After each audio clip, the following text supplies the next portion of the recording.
tokko jira. Haati booniidha. Adaraan nutti laatteetti. Adaraa dhugaa intala ishee akka barbaannu.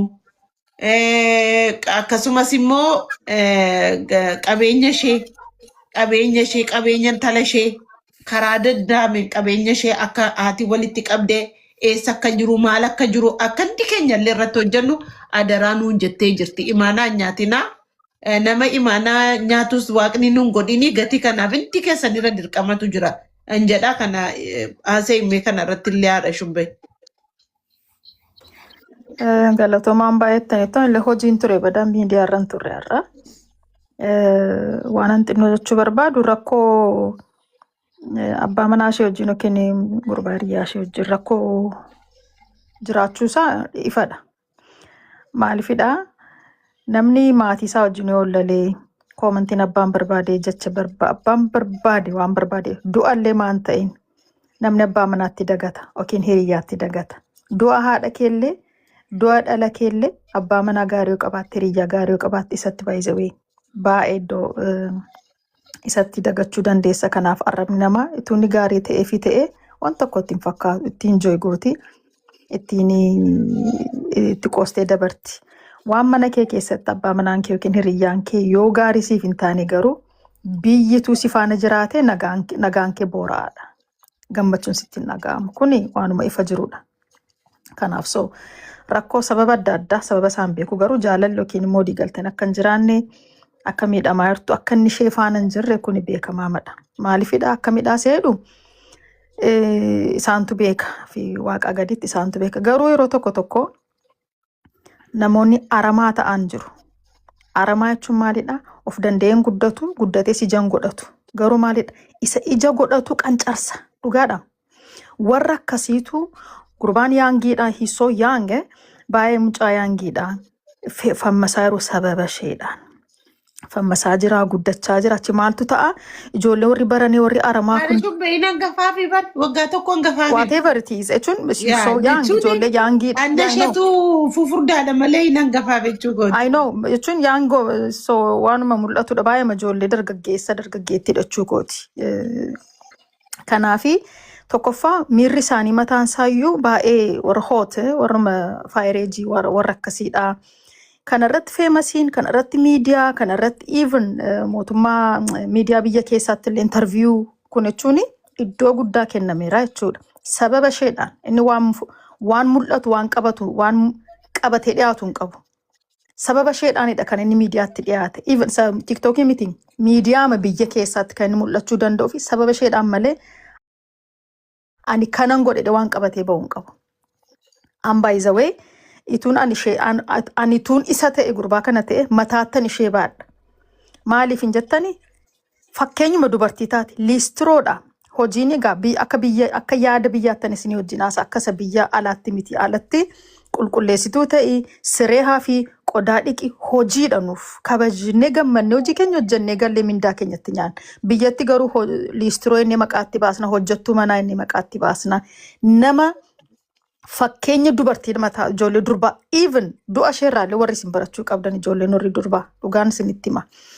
Ka'umsa ishee namatti boonuu qabnudha. Isuma dhugumaan isiniin jedha seenaa isheerraa kan ka'e. Kanaaf warra kaanifilee jabina isinii ta'a. Lammataa gaafa waan akkasii gaafa uumamu fakkeenyaaf dubartii coqqoon miidhamtu tokko jirti mini namumti warrumti miidiyaarra jirru kuni dubartiis taate kan dhiira miitu yoo taate dhiiras ta'e kan dubartii miidhu yoo ta'e dhaxxeeti sanitti of jaji foolowuu isaa kana dhaxxe biyyoo nyaachista. Nama garagalee salaaluu waan akkasiituu jiraate isuma dhugumaan isiniin jedha warri keessumaa warri miidiyaa kana kontirool gochuu danda'an warri dhageettii qabani warri jajjabina qabani waan akkasii warra nama ceephaan kana utuu dhugaafituu dhaabbanidha. Isa mul'atu irraa mucichi by nature akka qabbanaa wayiidha tokko ilaalcha koodha. Lammatamu uumamaanii dhiirri baay'ee jaalala isaa agarsiisu akka dubartii agarsiisuu hin danda'u. Kan keenya baay'ee egzaajureetiidha. Waanumaallee keenya kolfa waanumaa keenyatti ifa. Uumamadha kun. Garuu immoo amma ta'e immoo jira dhiirri immoo kuul ta'e garuu waan mataas akkaataa itti ibsimu waan ta'e immoo hin qabaata. mucaan yeroo boodadha kan kanan qaban malee duraan qaba ture baay'ee yoo agartaniitu ta'e warra jalqaba isaaniirra akkas qaba ture.